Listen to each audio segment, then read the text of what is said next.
இல்ல ஆக்சுவலா பார்த்தீங்கன்னா, இவங்க 2 பேரும் ஒரு 15 இயர்ஸா ஃப்ரெண்ட்ஸா இருந்திருக்காங்க. ரீசென்ட்டா அதுக்கப்புறம் வந்து ஒரு 6 to 7 இயர்ஸ் முன்னாடிலேருந்து அந்த ஃப்ரெண்ட்ஷிப் வந்து அவங்களுக்குள்ளார ஒரு லவ்வா மாறி, ஒரு வில்லிவாக்கத்துல ஒரு வீடு எடுத்து தனியாவே 2 வருஷம் அவங்க ஒண்ணாவே இருந்திருக்காங்க. சோ 2 பேரும் செப்பரேட்டா வாழ்ந்திருக்காங்க. லிவிங் ஆமா. டுகெதர் மாரி. லிவிங் தான். லிவிங் தான். மாதர்லாம் இல்ல. Living okay. டுகெதர்லயே வாழ்ந்திருக்காங்க. ஓகே. ஒரு கட்டத்துக்கு மேல எனக்கு குழந்தை வேணும்னு கேட்டிருக்காரு. அது வந்து அவங்களால முடியாதுன்ற காரணத்தால அவங்களே ஒரு பொண்ண பார்த்து கல்யாணம் பண்ணி வச்சிருக்காங்க.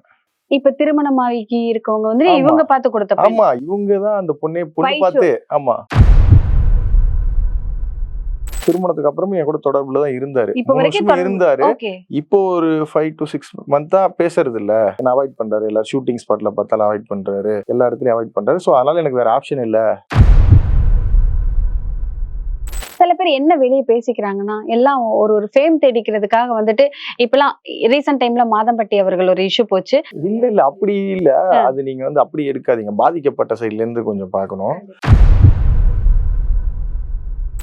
உங்கள யாராவது இது மாரி ஏமாத்தியிருந்தாலோ, பணம் வாங்கிட்டு ஏமாத்தியிருந்தாலோ, இல்ல இந்த ரிலேஷன்ஷிப்ன்ற ஒரு பொய்யான இதுல பண்ணியிருந்தாலோ, கண்டிப்பா புகார் குடுக்க முன்வாங்க.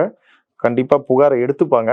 உங்களுக்கு எல்லாமே நடக்கும். சரியா? நீங்க இது நம்ப குடுத்தா எடுத்துப்பாங்களா? அந்த மாரி ஒரு எண்ணமே வேணாம் உங்களுக்கு.